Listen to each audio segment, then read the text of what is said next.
What do you think are some of the biggest pitfalls in the past and the future? What do you know, what do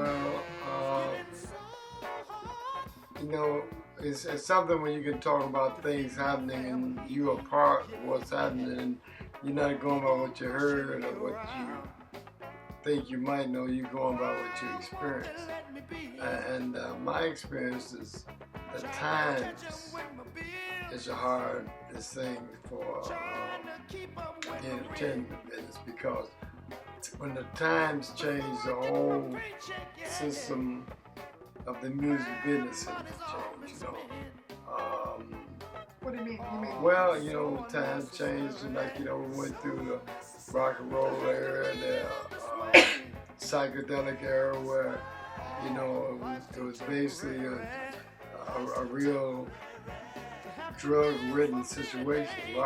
Sex, drugs, and rock and roll was really, really the thing. Are you talking like the cocaine era? Yeah, well, you know, each era changed. Because I was thinking the television era.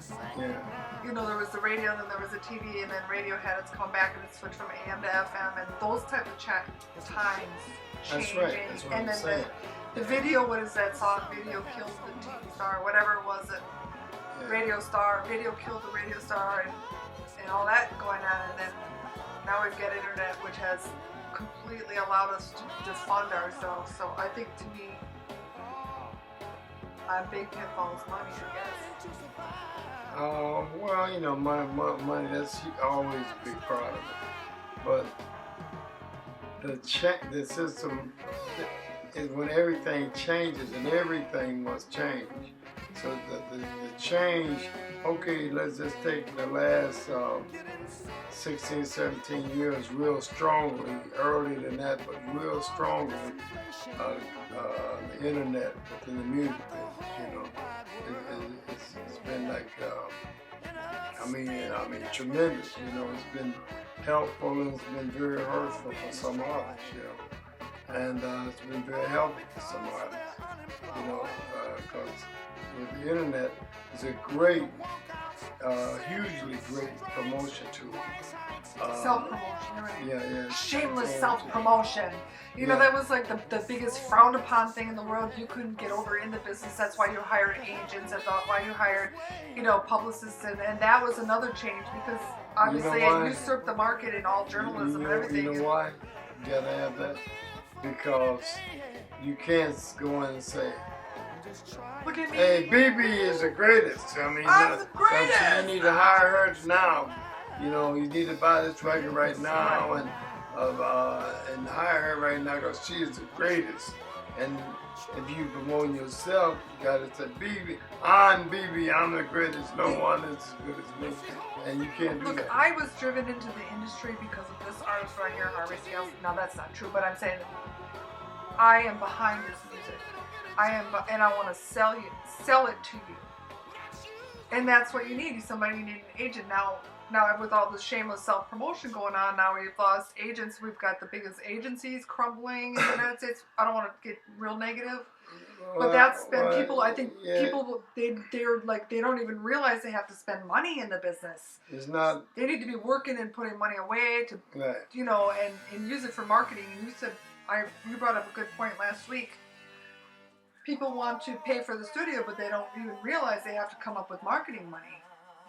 Well, one thing that I've done is a big mistake, and a lot of artists, you know, has done in the past is when you get a budget, a great budget, the first thing you do is spend it.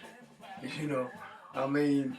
Yeah. Well, if you get $100,000 budget, you got to make sure in your mind that you got to spend $200,000. So you got to go back and get some more. No, you can't do that, right? You know, you can't only go to the bank one time. You cannot underfund. That's something I learned. Right. Well, if you remember in the 70s, that's when those budgets was getting outlandish with KISS and all those big groups like that. You know, especially. And I mean, it costs a lot to make a record back then. At least 10 times as much back in the 70s as it does today. You know what I mean? Today you can, get your computer, your Cut, equipment, clip. you click, go in there, Yeah. and do the whole thing by Like we're yourself. doing now. We're making our own TV show right. in my office. But by, as far as the record, you can have a song, and the song could be the greatest song that's ever been written. But if you can't get it promoted and it can't get distributed, right? Right, not us, but you, listener, right? Distributed, right? Well, this is for everybody. Right, but not us. I mean, because we always cough up all the money that we need, right? Distributed, right? Because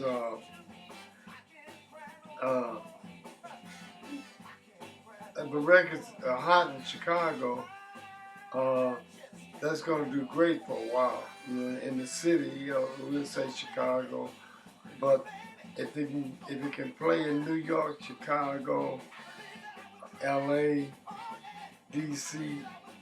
at the same time, every day, 30 days. Right. That's radio play. You got a huge. Oops. We're still going. Got a huge smash,